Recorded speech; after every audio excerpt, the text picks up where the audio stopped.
Dennis O'Brien. Hey, Susan, happy to be here with you. Well, I'm As happy. always, you know. I'm happy you're here with me. Oh, And, yeah. we have guests that are going to come, and we have Mayor who's on his way right at the door. So we're going to have Mayor Tom DeVivo. And we have another wonderful special guest for you as well.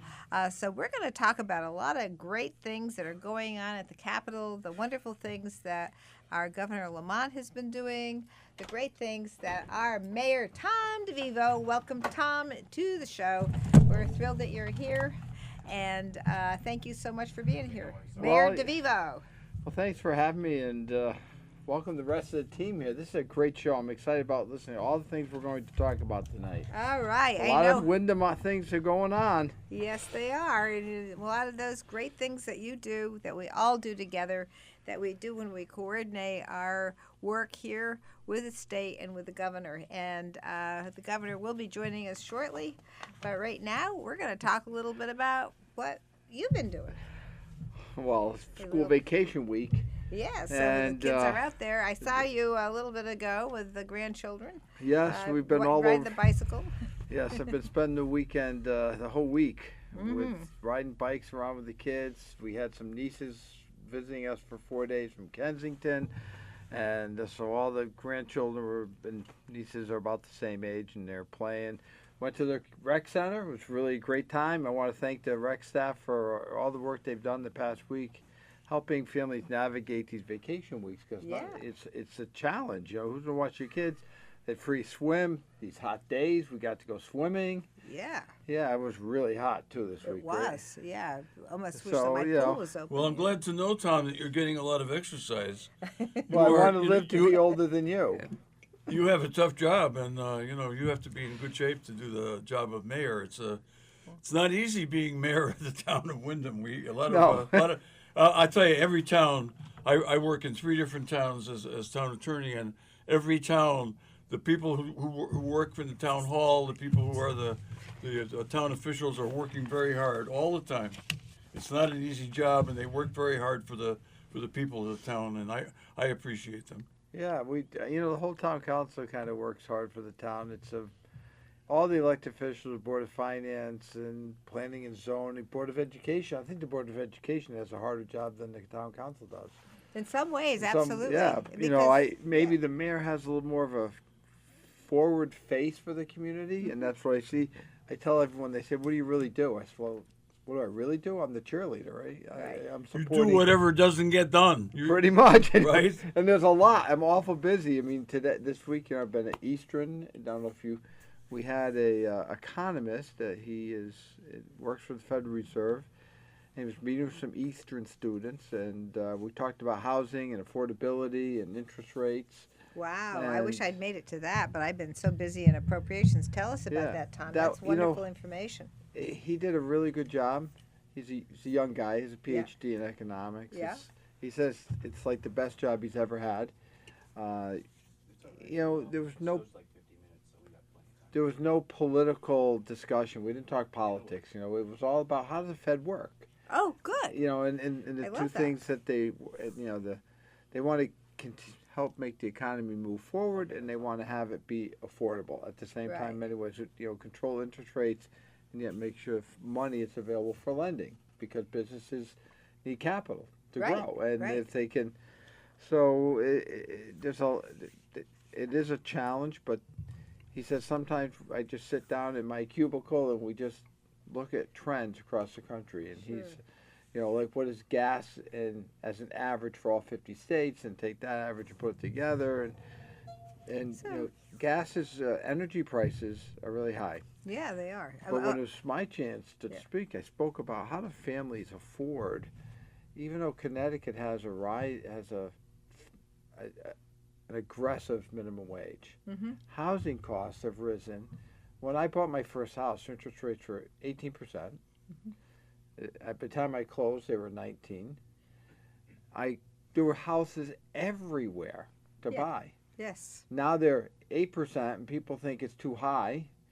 And it's between 7 and 8%, depending upon your credit, right? And so you go to, and there's no houses on the market. Well, you take a peek at what happened when we bought our house in '79. I don't know when you bought yours, but we had the Federal Reserve Bank. Volcker was the Federal Reserve Chair, and the interest rates were right around what you were saying. Yeah. But look at the price of the house. I mean, my goodness. I mean, we got our first house for around $32,000. So, and then our second house, 20 years later or so, are about 250. But now they're $500,000 or $1 million.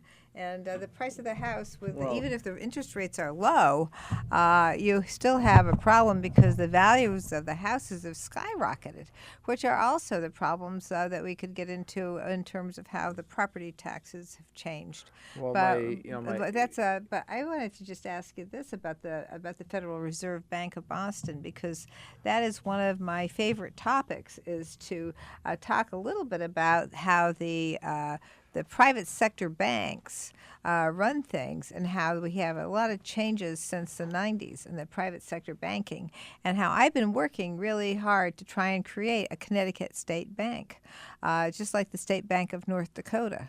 And also, I think that would keep a lot of money right here in the state of Connecticut. It would help us with borrowing, because ultimately the money would be paid back. Like North Dakota, every time people borrow from the State Bank of North Dakota, the money, that interest, stays right in North Dakota.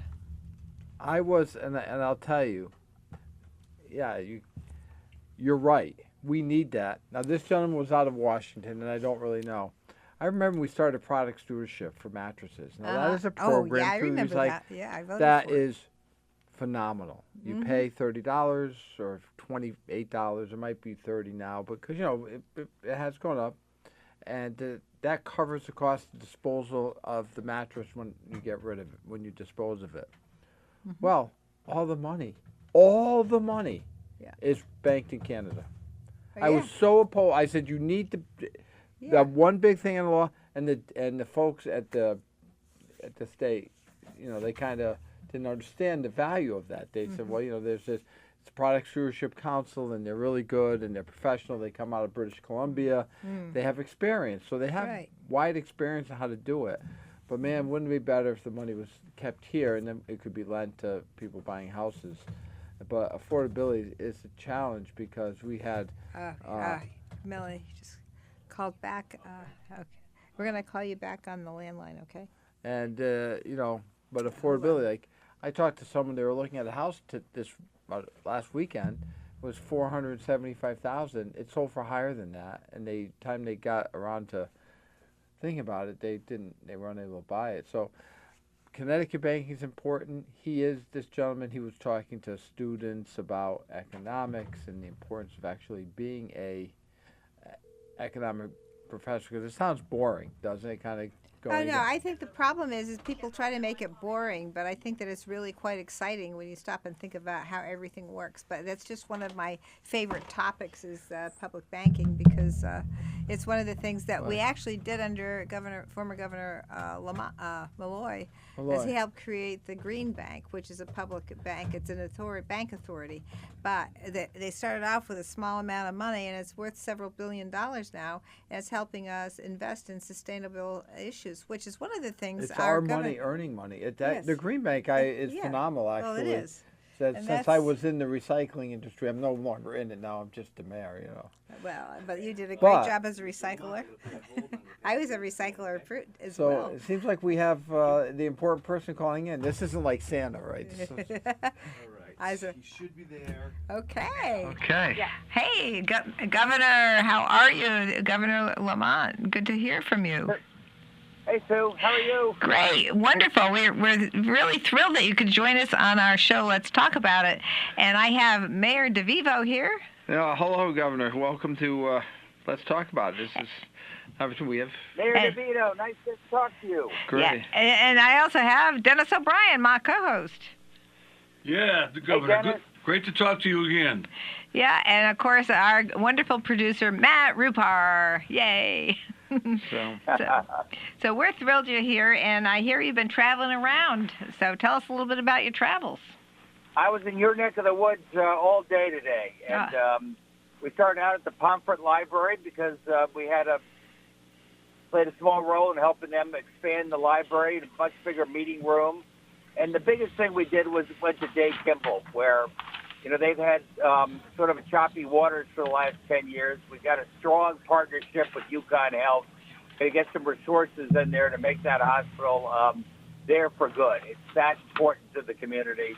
That was the big thing we wanted to say today. Dave Kimball's here to stay. Well, we love that, and I love the work that you did working to create Dave Kimball in conjunction with UConn Medical, Waterbury Hospital, and Bristol Hospital.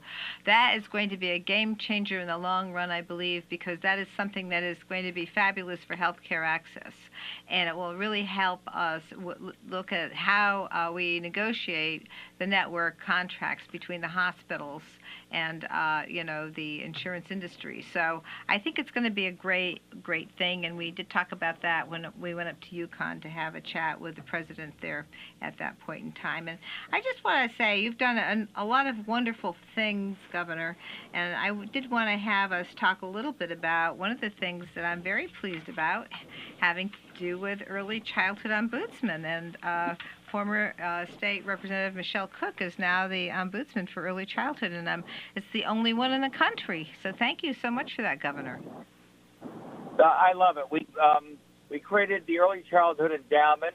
We got $300 million in it. We'll be able to put a substantial amount, probably the same amount again in this year.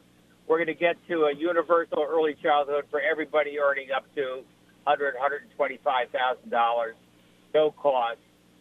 Starting with pre-K for everybody. Every kindergarten teacher I talk to, I can tell that child that comes from a really good pre-K program. And you remember what the Republicans called our early childhood endowment? What did they say? They called it a slush fund. Yeah. That was a very unkind thing to call something that we're going to utilize to help our children in the state of Connecticut do well with education. As you know, Governor, I served 12 years in the Children's Probate Court here in Willimantic, and I'll tell you, I advocated with mothers and grandmothers and fathers of young children to try to convince them to get into preschool.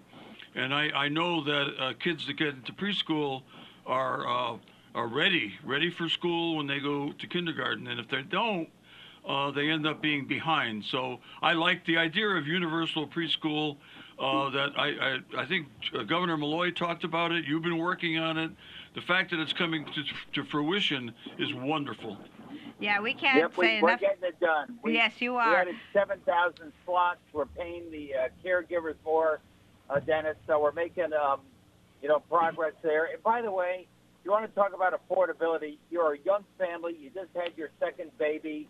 And this could save you $10,000, $20,000 a year. It's a big deal for young families. It is a big, big deal. I'll never forget when my grandchildren were going to early childhood, and the cost was the same as tuition for college. It was just amazing. And I just have to say, you picked a wonderful person to be the ombudsman.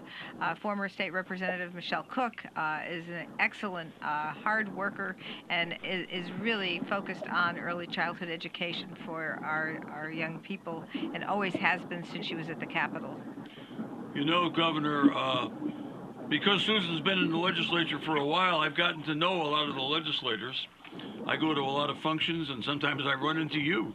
And Michelle Cook, I'm a St. Louis Cardinals fan. I've been a Cardinals fan since I was 7 years old. My dad was a Cardinals fan. Why, I don't know. Probably because the Cardinals were very, very good when he was young. Anyway, Michelle Cook is probably one of only a very few St. Louis Cardinals fans in Connecticut, along with me. In fact, we have seen games together out at Busch Stadium in St. Louis. And I'm so happy that she's very sharp, very good person, hard worker, excellent choice for that position. Yeah, no, I love Michelle and her husband, Chris. I'm so glad they're so involved. And yeah, that's a great stadium in downtown St. Louis. I mean, it's right there. You can hear people cheering from all parts of the city. That's right. You know, it's right near, as you know, it's right in the outfield. You can see the arch. And I don't like heights, but Susan taught me to going up into the arch, and wow, what an enjoyable trip it was. Although I wasn't sad when I came down to Earth.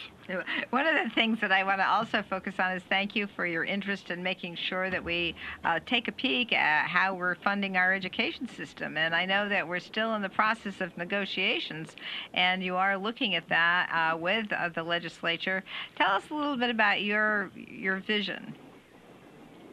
Yeah, so, thanks to you and Michelle and the folks in the legislature, you set out an agenda for the ECS cost-sharing formula, and Susan Weisswitz and I have honored that. We have accelerated that. We've increased funding about $450 million. And the other thing we've done is we doubled up on special education, since that's so tough on a lot of our towns, and I want to find ways that we can take care of these kids more locally. So that said, we still have to do more. We have the best education system in the country. We've got to make sure we keep it that way. So we've done two things. One, we've got a reserve fund for affordability, and Susan, you helped me set that up. That's $500 million. Mm-hmm. I think we're going to use a good piece of that to help make a down payment on K-12 and ECS funding for another year. And then we've got our commission that's going to come up with a long-term 7-year strategy. And Susan, one of the things I'm thinking about is maybe the state should take the lead on special education. Maybe that should be more of our responsibility. It's just every town's trying to do their own thing, and it's really tough for the kids and the budget. I love that, Governor. I love the idea that you are thinking that way, because I think that you're absolutely correct. I think that the special education, the formula is so complicated that a lot of people don't quite understand it. In fact, when I try to explain it to our local Board of Finance, they don't understand how the whole system works. And so for us to simplify the formula, I mean, I'm very, very pleased with our ability this last year to add some of the special education costs to the education cost sharing grant. Very thrilled by that. Your idea is very, very promising for the future of all of our towns and the students that have special needs. Organizing that will be a great plus and a great property tax saver for a whole state. So I appreciate your vision there, Governor, very, very much. Yeah, Let's get that done together, Susan. Yeah, absolutely. I want to weigh in on that as well. As you know, Governor, you ran into me in Andover. You visited Andover and made a great impression on the Board of Selectmen there in Andover. I was there in place of Jeff McGuire, the great first selectman they have, who I think you met out in Indianapolis. I'm not sure. But he's the first selectman. And I am also town attorney in Chaplin and also in Eastford, 3 small towns. And, what you both said about people not understanding how the system for special education works is true. And what you're doing in straightening that out and simplifying it and providing more resources is a great, great, great thing to have happen to the towns out here in Eastern Connecticut. Yeah, I'll tell you, I was out in Indianapolis. I was cheering on the UConn Huskies men. They were amazing. They did us so proud.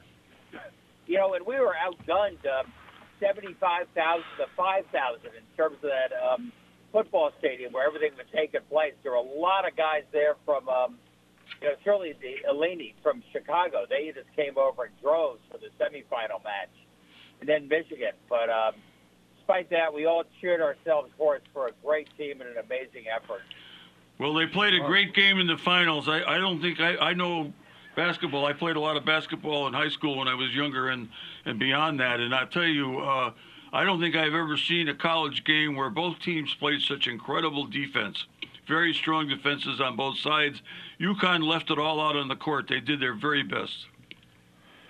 Michigan was scoring over 90 points a game until they came to UConn. Then they scored, 68 or something? Something like that. Yeah, it was a low-scoring game, but the defense on both sides was amazing. Yeah, it was. This is Tom DeVue, but I loved the games. Watching the whole series this year was a lot of fun. I didn't get to go to Indianapolis, of course. I stayed here in Wyndham and watched it from many restaurants, Tom, TVs. Go to one of those games sometime, and it's so cool. I'm sure you're walking around downtown Indianapolis, and all of a sudden somebody on one side of the street goes UConn, then you have 50 people on the other side of the street go Huskies. It's really a moving day. I'm sure that today I was up at the UConn Dairy Bar with my grandchildren, and the 7-year-old walked up to some UConn girl and said, "Do you play for UConn? A UConn basketball player?" And she just said no, but of course, he doesn't know. But the whole state, I guess, just is enthralled by having those great teams. Well, we're really lucky about that. I want to just go on a little bit to talk about how we were able to create Debt-Free Community College. This is such a big, big plus for our students and the cost of education. Early college opportunity in our high schools. At Windham High, we have early college opportunity here. We coordinate with Eastern, we coordinate it with UConn and our community colleges, but also being able to move from that to Debt-Free Community College is a huge saver for our students. Also expands our economy, and I thank you so much for that, Governor. And it's working. And there was a young state senator named Will Haskell who really took the lead on this some years ago. And we were losing, student population in our community colleges. It's picking back up again. More people are using it, and they're getting the job skills they need, taking a job, and then maybe finishing up community college in the evening if we're getting more of those courses out there. And same thing for UConn. We're trying to increase the scholarship funding to make sure no kid is denied because they can't afford it. That's fabulous. And we also have our local community college, Quinebaug Valley, which is now a general community college back here in downtown Willimantic. For a while there, it wasn't. It was just available up in Danielson.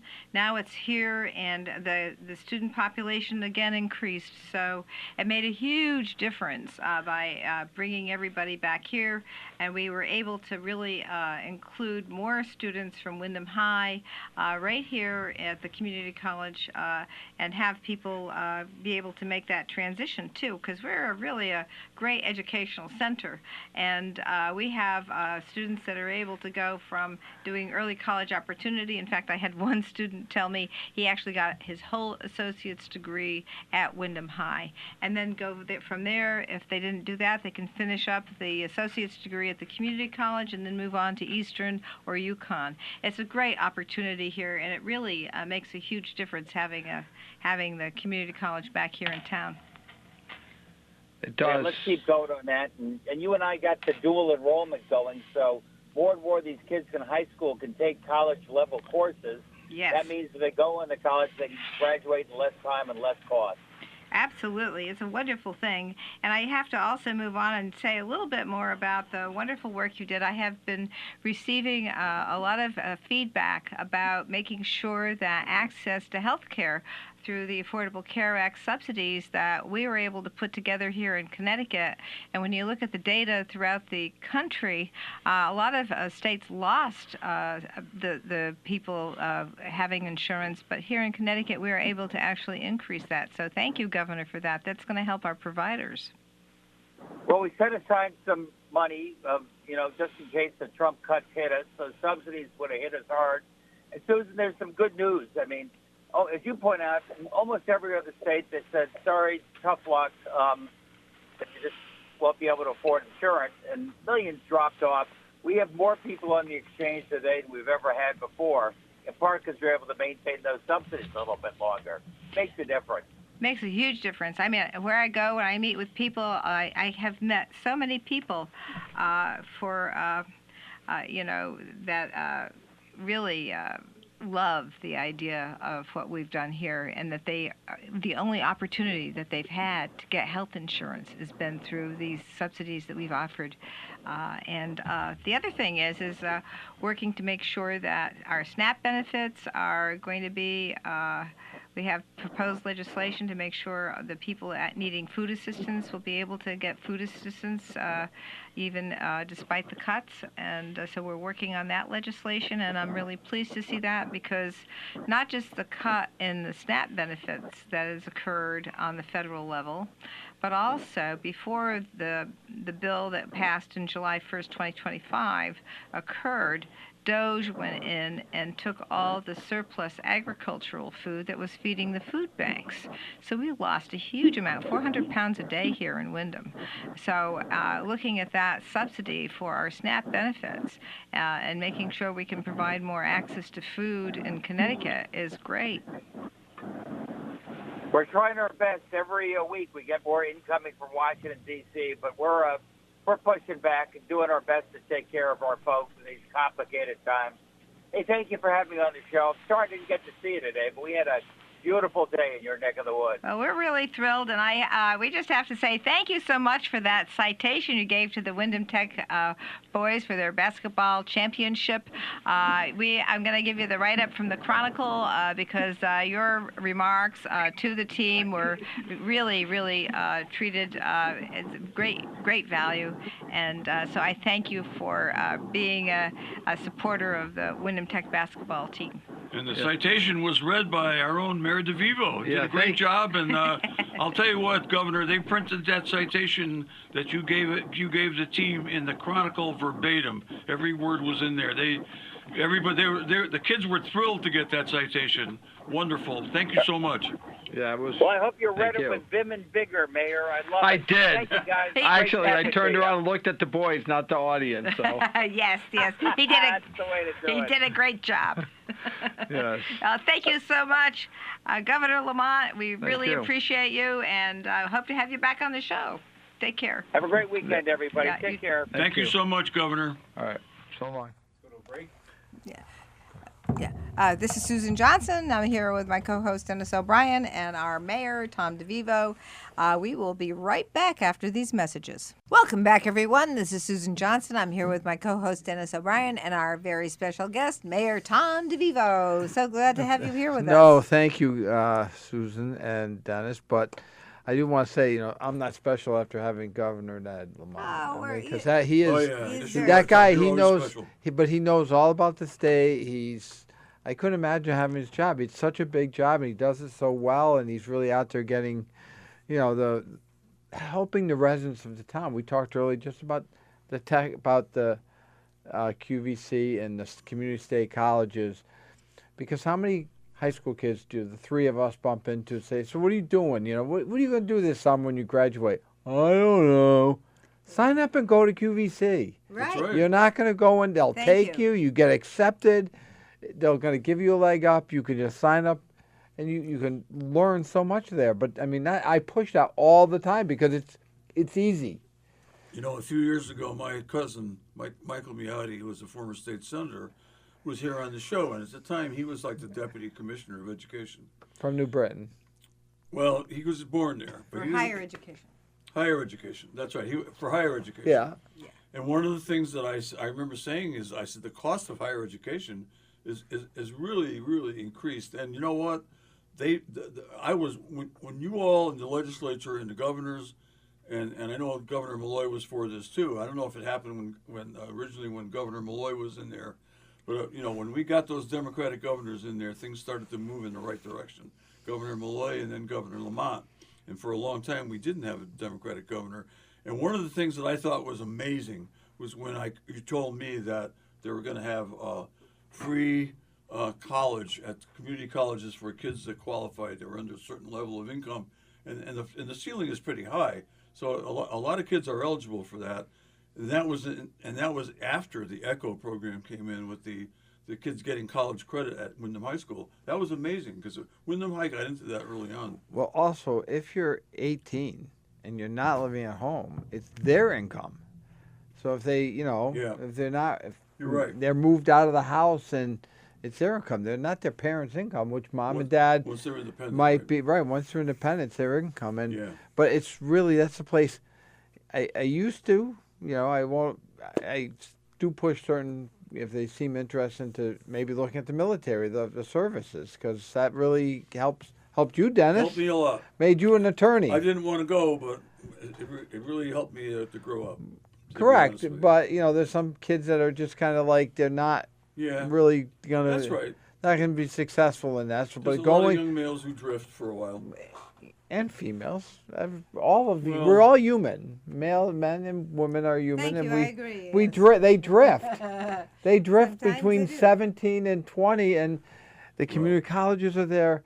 Even if you don't have the income, it's still really affordable. It's amazing. It's amazing. It's like going to UConn in 1970. And the economy that there is today in terms of the cost of everything is so much higher than it was when I was 17 or 18.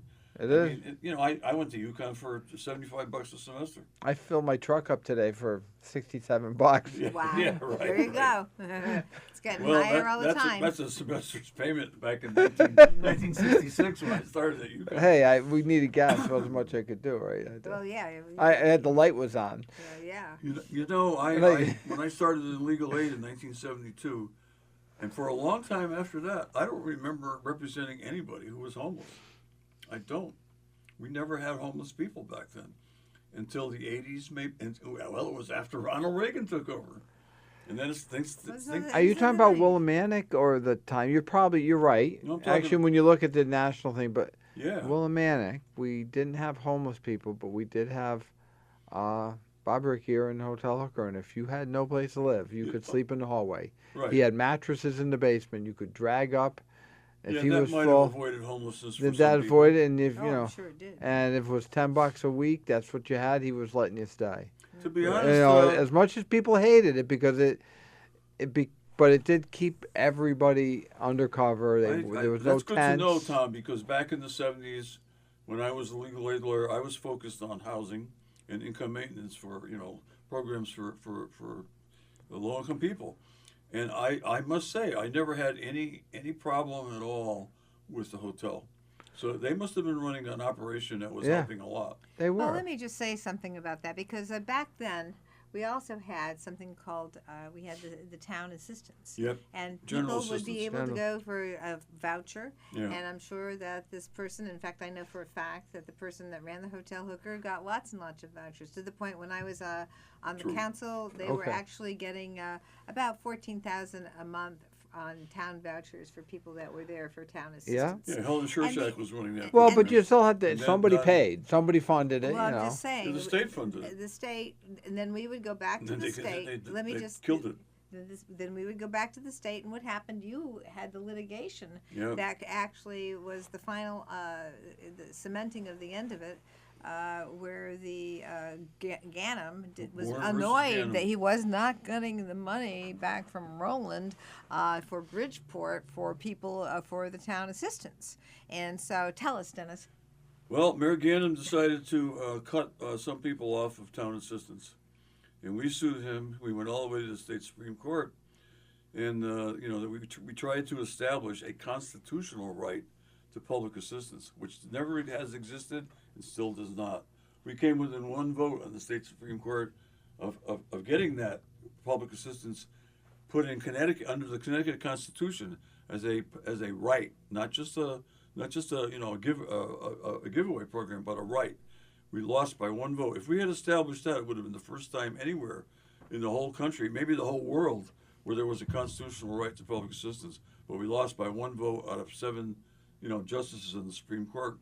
In fact, we were kidding about it, and we said, "Gee, if we had gotten one more vote, maybe we'd have been on the cover of the Rolling Stone." That song. Yeah, that yeah. was out around that. I do remember that. But it was, things got harder. For Things the got poor. harder. Well, let me just say, so things got Let me harder just because say, she says. we actually lost money under Clinton, under the Clinton administration between Clinton and Rowland. So it's bipartisan loss for the low-income population. Clinton created something called the Temporary Assistance for Needy Families, which replaced the aid to families with dependent children in the mid-1990s. After that, women and children started becoming homeless because Rowland created the second worst program for families in this country for women and children in this state. Second worst program in the entire Explain country. that, please. And that is because Yeah, you are 'cause- on less than 45% of the federal poverty line, and you even though if you qualified for that, you would be off in 21 months for life. You would never be able to get any assistance from the state again. Based from the TANF program. And that was the deal that was made that I worked since I was at the Capitol to actually change. We're increasing the amount now. We are actually now up to 36 months. But under Clinton, they gave almost 60 months. And so we're still working on that. Massachusetts gives 60 months in a two-part system. And that's what I'm trying to do now. But just getting the change to 36 months has been a big help. And I utilized the fact that those rules were relaxed when we had COVID. And I looked at the data, and then I brought the data to the governor's office and to the commissioner's office, and I said, look, you have all this money coming in. We have $250 million coming into the state a year. Yeah, only $5 million was being given to women and children in these dire circumstances. That was ARPA? No, that was TANF. ARPA. TANF. Oh, TANF money. We're TANF talking money. about temporary No, I assistance thought when you to said needy money families. was coming into the state. It does come into the state. It During comes in from COVID. the federal. No. You didn't- TANF okay, I'm comes speaking- from to the I'm state. speaking too quickly.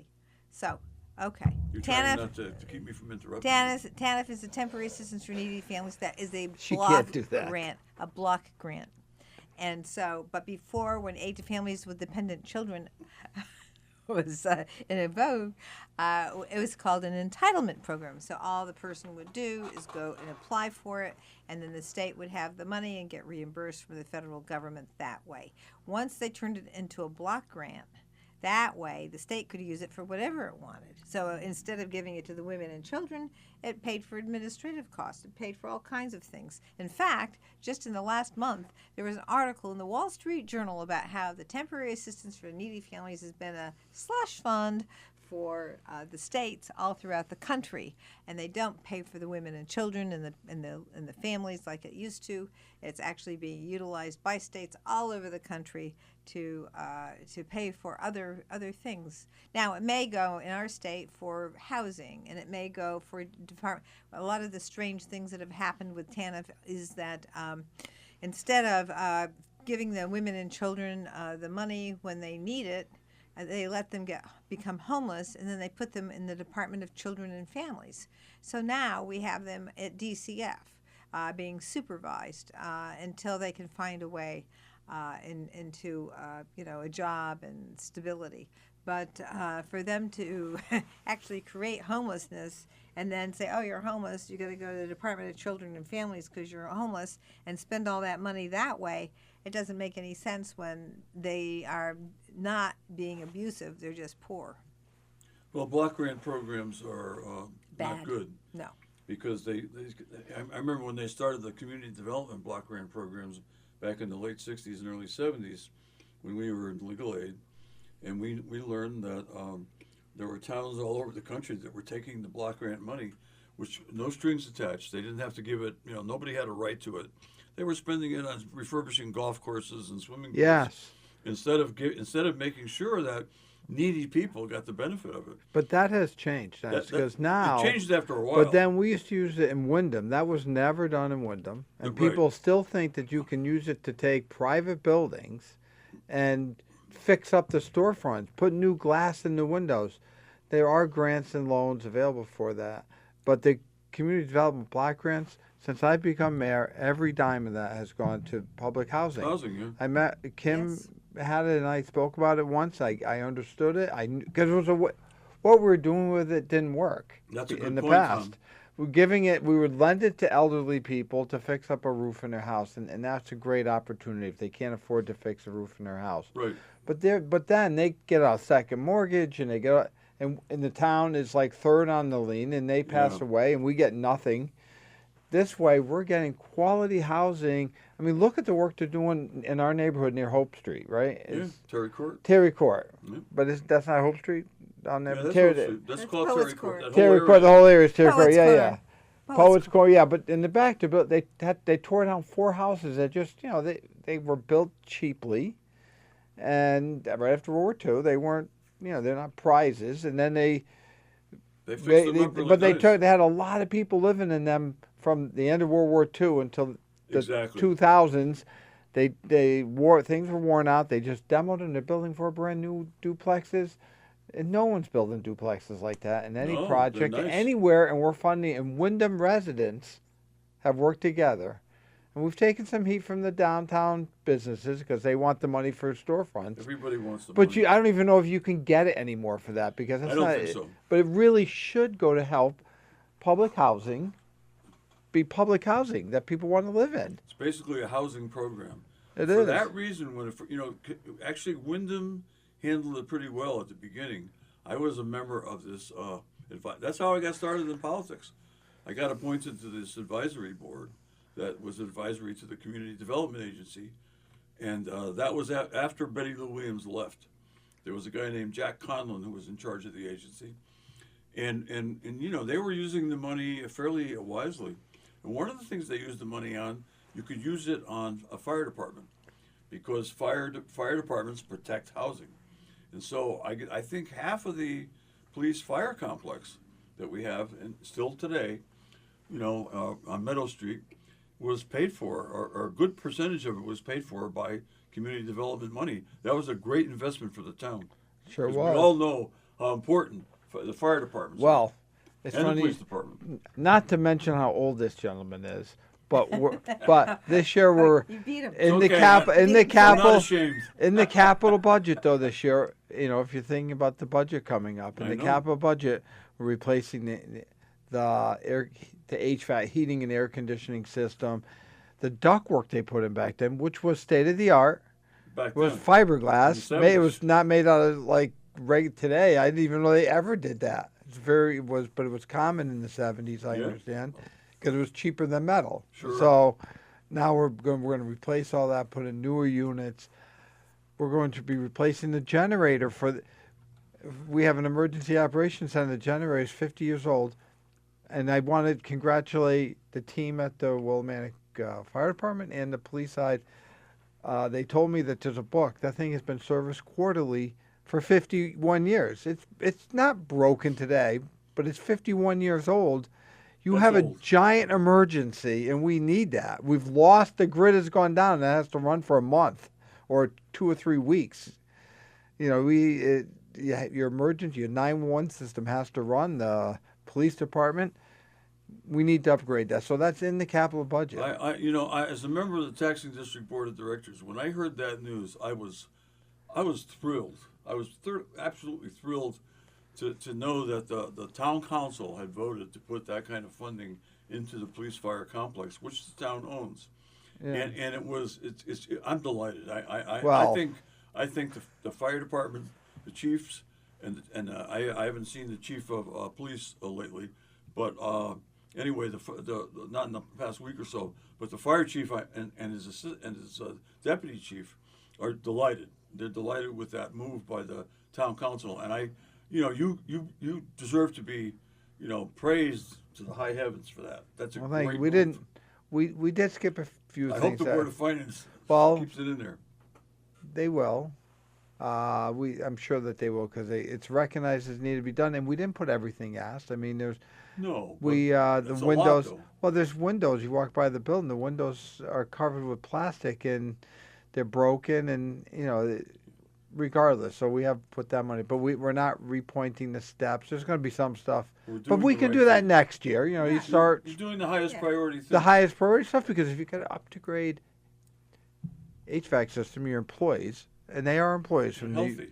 they have healthy air. That's right. And They you need want that. they need healthy We air all inside the need building. that. Yeah. Specifically, even dispatch workers, though, they don't get to go outside. Police and fire are outside, but the administration folks are inside All the time. all the time. Yeah. And then also, though, it will be cheaper to operate. The new systems are so much more efficient than Yeah. they were in the 70s. Right. No, in fact, in the 70s, did anyone even care about the cost of electricity?